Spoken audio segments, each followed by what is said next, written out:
자, 황보선의 출발새 아침차, 이번에는 국제 이슈 코너입니다. 전 세계 곳곳의 다양한 이슈를 짚어보는 시간입니다. 자, 앞으로 국제 이슈를 전해드릴 문희정 국제정치평론가 전화로 연결돼 있습니다. 안녕하십니까?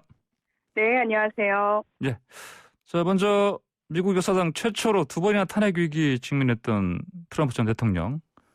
자, 한 번 더 벗어났네요, 보니까요. 이 소식부터 좀 전해주십시오. 예. 네.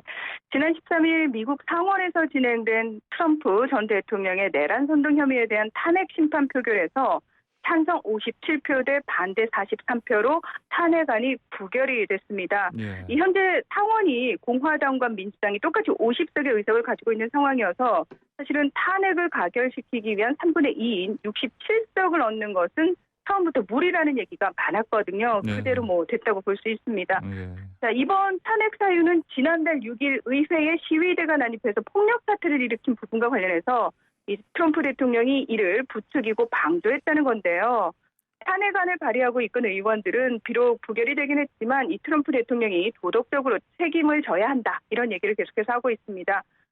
참고로 트럼프 대통령에 대한 첫 번째 탄핵 심판은 2019년 우크라이나 군사 지원을 빌미로 조 바이든 대통령 부자의 우크라이나 관련 부패 혐의를 조사해 줄 것을 트럼프 대통령이 압박했다라는 이유로 21일간 진행이 됐는데요. 예. 이 당시에는 하원 다수당을 민주당이 장악을 하고 있었기 때문에 예. 권력 남용 또 의회 방해 혐의를 적용해서 두 안건을 모두 통과를 시켰습니다. 하지만 지난해 2월 당원 표결에서 당시 다수당이었던 공화당의 반대로 부결이 된 적이 있습니다. 예. 자, 트럼프 전 대통령 이제 탄핵 위기 두 번이나 넘겼으니 또 반응이 좀 궁금합니다. 어떻습니까? 네, 사실 본인이 퇴임하면서까지 다음 대통령 취임식에도 참여하지 않고 굉장히 좀 조용한 나날을 보냈거든요. 네네. 아니나 다를까 이 탄핵 심판 후 즉각적으로 미국 역사상 최악의 마녀 재판이었다, 이러면서 환영의 뜻을 밝혔습니다. 그러면서 미국을 다시 위대하게 만들기 위한 우리의 역사적이고 애국적이며 아름다운 운동은 이제 막 시작됐을 뿐이다. 그리고 앞으로 다가올 수개월간 여러분과 공유할 게 참 많다.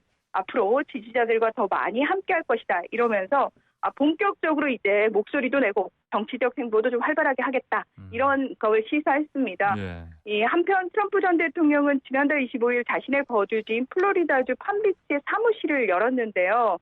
여기를 중심으로 자신의 공식적인 발언과 홍보 등을 포함한 일체의 활동을 하겠다고 밝힌 상태입니다. 예. 자, 그러면 이제 트럼프 전 대통령이 정치 활동을 이제 자유롭게 좀 할 수 있는 겁니까? 네, 트럼프 대통령은 이제 그러기를 꿈꾸고 있겠지만 사실은 미국 민주당은 쉽게 물러설 것 같아 보이지 않습니다. 사실 민주당 측이 고작 퇴임 9일을 앞둔 대통령의 탄핵을 거론한 진짜 이유는 이 실패한 대통령이라는 상징적인 의미보다는 퇴임 후에 다시 정치인으로 재기하는 것을 막기 위한 목적의 방점이 찍혀 있거든요. 예. 자, 그렇기 때문에 궁극적으로는 트럼프 대통령의 다음 대선 출마를 막기 위한 절차에 돌입할 가능성이 큰데요. 이 공직자가 폭동이나 반란에 관여한 경우 공직을 맡을 수 없다, 이렇게 규정을 하고 있는 수정헌법 제14조 3항을 근거로 네. 아마도 이 피선거권 박탈을 위한 표결을 붙이지 않겠느냐라는 얘기도 있고요. 또 의회 의사당 난입과 관련해서 형사적 책임을 물어서 기소하는 등의 방법도 지금 얘기가 되고 있습니다. 예, 아직 끝난 상황이 아닙니다. 예, 알겠습니다. 그렇습니다. 자, 일본으로 건너가 보죠. 규모가 무려 7.3, 강력한 지진이 좀 발생했지 않습니까? 네, 그렇습니다. 아마 최근에 이제 국제뉴스 통해서 지진 소식 많이 접하셨을 텐데요. 예. 일주일이라든지 며칠 단위로 동남아에서 이제 일단 지진이 시작되면요, 점점 올라와서 일본까지 이런 식으로 지진이 계속 반복되고 있는 패턴을 확인할 수가 있는데 예. 이번에는 좀 일본에 세게 왔습니다. 일본 기상청에 따르면 13일 오후 11시 8분쯤 후쿠시마현 인근 앞바다에서 리히터 규모 7.3의 강력한 지진이 발생을 했는데요. 예. 이 진원의 위치로 볼 때 이번 지진이 2011년 후쿠시마 해안에서 발생한 규모 9.0의 동일본 대지진의 여진이라 이런 설명이 나왔습니다. 예. 일본 정부는 다행히 쓰나미의 위험성도 없고 원전에도 아무 이상이 없다, 이렇게 발표를 했지만 이 지진으로 인해서 도쿄 인근을 포함해서 일본 북부 지역의 85만 가구의 전기 공급이 끊겼고요. 그리고 후쿠시마현과 미야기현 등 일본 도호쿠 지방에서 102명이 다쳤고 그 외 지방에서도 수십 명이 다친 것으로 지금 확인이 되고 있습니다. 예. 무엇보다 사실 일본 정부의 발표와 달리 후쿠시마 제1원전 5호기와 6호기에서 이 사용 후 연료 수조에 있는 방사성 물이 넘친 것으로 알려져서 이 물이 혹시 바다로 방류가 되지 않았겠느냐 이런 가능성도 배제할 수 없는 상황입니다. 예. 게다가 이 발생한 이후에도 규모 3.1에서 5.1의 여진이 수십 차례 이어지고 있고요. 앞으로 일주일간은 여진이 계속될 가능성도 있어서 피해는 더 커질 것으로 예상이 되는데 이제 또 우리나라 걱정하시는 분들 많으시죠. 근데 네. 전문가들 의견에 따르면 이 한반도가 속한 지각과는 200km 이상 떨어져 있어서 우리나라에 직접적인 영향은 없을 것으로 보입니다. 예. 자, 지금 여진이라고 말씀하셨는데 그 네네. 동일본 지진이 벌써 10년 전 아닙니까? 그렇죠. 근데 지금 어떻게 10년 만에 여진이 나는 건지 궁금해하는 분이 많습니다. 예. 그렇습니다. 2011년 3월 11일에 발생을 했거든요. 예. 정말 뭐 일본 역사상 가장 강력한 지진일 뿐만 아니라 전 세계적으로 좀 충격을 많이 줬던 지진이었는데 당시에 이 전력 공급이 끊기면서 원자로 3개가 녹아내렸던 후쿠시마 제1원전 아직까지 복구하지 못했고요. 또 인근 지역의 방사능 수치 역시 여전히 위험한 수준인 것으로 알려지고 있습니다.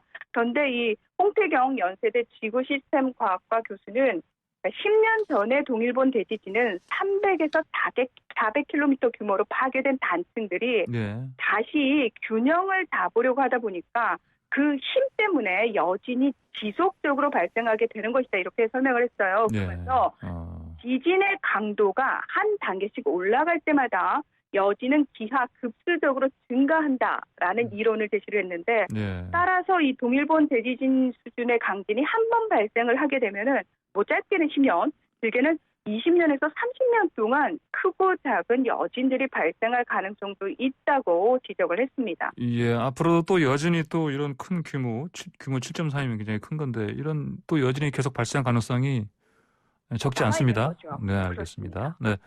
자, 다음으로는 이제 미얀마로 넘어가겠습니다. 군부 쿠데타가 벌어진 미얀마 지금 상황이 어떻습니까? 네, 지난해 11월 총선을 일방적으로 부정선거로 규정하면서 지난 1일 쿠데타를 일으켰죠. 이 미얀마 군부 속속 철권 통치를 위한 법안들을 만들면서 미얀마 국민들을 탄압하고 있는데요. 네, 일단 지난 12일에는 수감 중인 극우 승려를 포함해서 죄수 2만 3천여 명의 사면을 결정을 했습니다. 그래서 굉장히 국민들의 불안감이 높아져 있는 상태고요.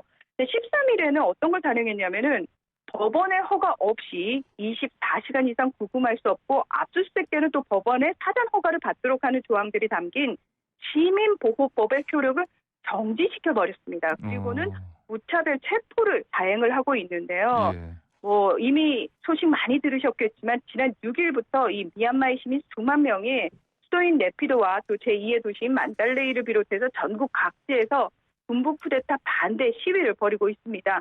예. 이에 대해서 군부는 시위대를 향해서 실탄을 발사해서 한 명이 숨지는 등 강경 진압을 이어가고 있고요. 여기에 플러스해서 이 시위를 이끌고 있는 사람들을 야간 납치한다거나 또는 불법적으로 체포하는 방식으로 현재까지 수백 명의 시위대를 구금하고 있는 실정입니다. 예, 지금 우려됐던 상황으로도 계속 가고 있는데 국제사회 비판이 계속 나오지 않습니까? 근데 그렇죠. 이런 국제사회 비판에 별로 아랑곳하지 않는 것 같아요, 보니까. 네, 맞습니다. 이 지난 12일 유엔 인권이사회 47개 이사국이 자의적으로 구금된 모든 사람을 즉각적으로 조건 없이 석방하고 이 투표로 선출된 미얀마 문민정부의 복구를 촉구하는 내용이 담긴 결의안을 채택을 했습니다. 군부를 공식적으로 압박을 한 건데요. 예. 하지만 바로 다음 날 보란 듯이 미얀마 군부가 이 앞서 말씀드린 시민보호법을 무력화시킴으로써 쿠데타를 돌이킬 뜻이 없음을 분명히 했습니다. 이제 정말 파국으로 치닫고 있는 모습이죠.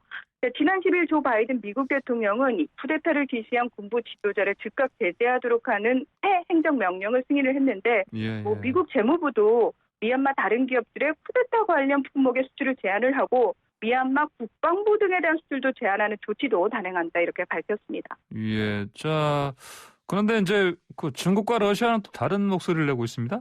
그렇죠? 네.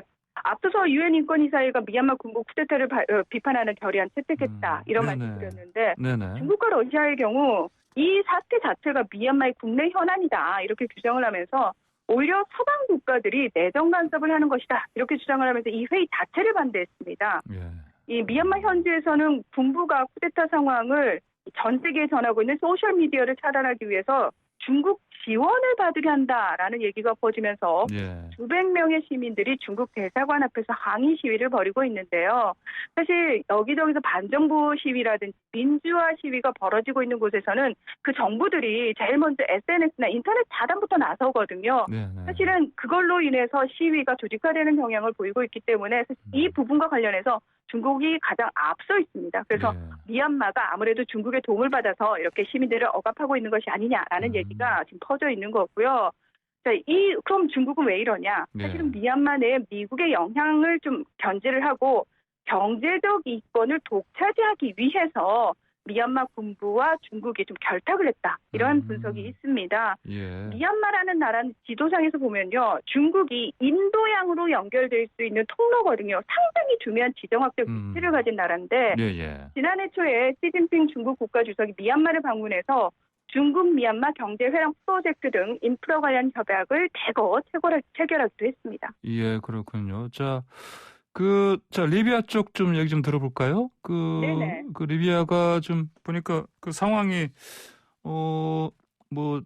평화협상이라든지 이런 것 여러 가지 좀 결렬되고 그런 상황인데 지금 내전 상황이 어떻습니까?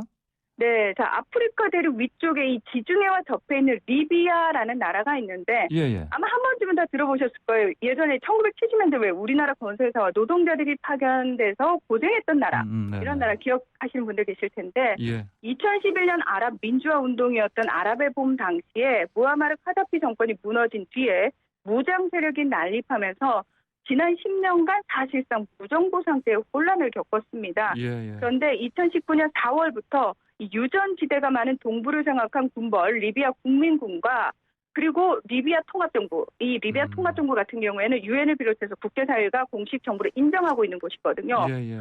요 두 세력이 크게 부딪히면서 사실상 내전이 시작이 됐습니다.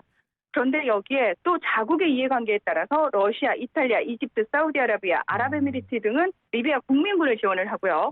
터키와 카타르 등은 또 리비아 통합정부를 지원하면서 파병까지 하는 등 사실상의 국제전으로 비화를 했는데 이 과정에서 리비아 국민들 수천 명이 죽거나 다치고 수십만 명은 고향을 떠나 난민이 되는 등 온갖 고통을 겪어야 했습니다. 그러다가 평화협상이 진행이 됐고요. 유엔 중대 하에 지금은 과도정부가 수립이 된 상태입니다. 예, 알겠습니다. 오늘 얘기는 여기까지 듣겠습니다. 감사합니다. 네, 고맙습니다. 네, 문희정 국제정치평론가와 함께 얘기 나눠봤습니다.